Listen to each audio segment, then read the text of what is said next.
السلام عليكم ورحمة الله. سيواجه المنتخب المغربي المنتخب الفرنسي في دور نصف نهائي كأس العالم. المنتخب الفرنسي منتخب اللي قوي ومنظم تكتيكيا وكيعتمد على اللعب الجماعي واللعب الفردي في نفس الوقت.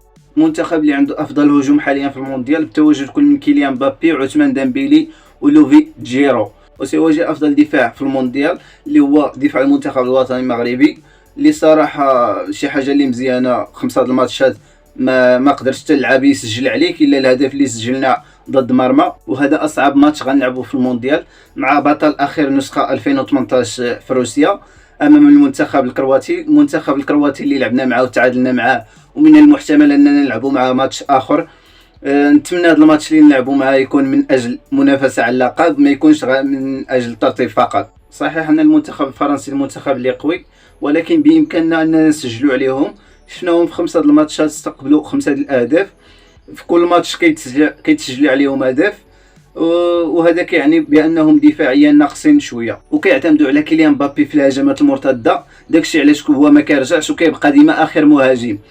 هنا كيخص اشرف حكيمي يبقى لاصقو وما يخليش ليه المساحات كثيره، حيت الاكثر الاهداف اللي سجلوا من المنتخب الفرنسي جاو من جهه كيليان مبابي، وخاص تشواميني نردوا منه البال وما نخليوش ليه المساحات، وملي يشد الكره نضغطوا عليه حيت هو اللي كيعتمدوا عليه في صناعه اللعب وكيعطي الكواري ورا ظهر المدافعين. وديمبيلي حتى هو خصنا نردوا معاه البال وما نخليوش يدير العرضيات المربع العمليات، وخاص عطية الله اللي غيكون في جهته يرد معاه البال مزيان، حيت لاعبين مع المنتخب اللي كيقصد الشبكه وملي كتضيع عليهم الكره كيخليك تلعب باش تخرج عنده، كيخلي لك البالون باش تخرج عنده وباش ملي يشدها يلقى المساحات فين يدير الهجمه. حيت كما قلنا مبابي كيبقى ما كيرجعش باش يبقاو يعطيوه الكواري، وعرفنا مبابي اللعاب اللي سريع، وخاص حكيمي يبقى لاصق واخا بدون كره، ونستغلوا الفرص اللي غيجيونا ان شاء الله. راه ما يكون غير الخير، خاصنا نكونوا مركزين دفاعيا ان شاء الله 100%. التشكيله الاقرب انها تكون غدا ان شاء الله: ياسين بونو، غانم سايس، جواد الياميق،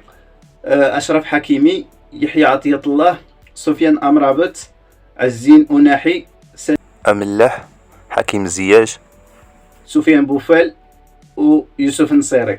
نتمنى والد انه يدخل عطية الله غدا واخا يكون مزراوي واجد. شفناه اللهم بارك دار ماتش كبير ضد البرتغال وتقاتل دفاعيا وعاوننا حتى هجوميا، هو اللي عطى الكره للنصيري اللي جا منها الهدف.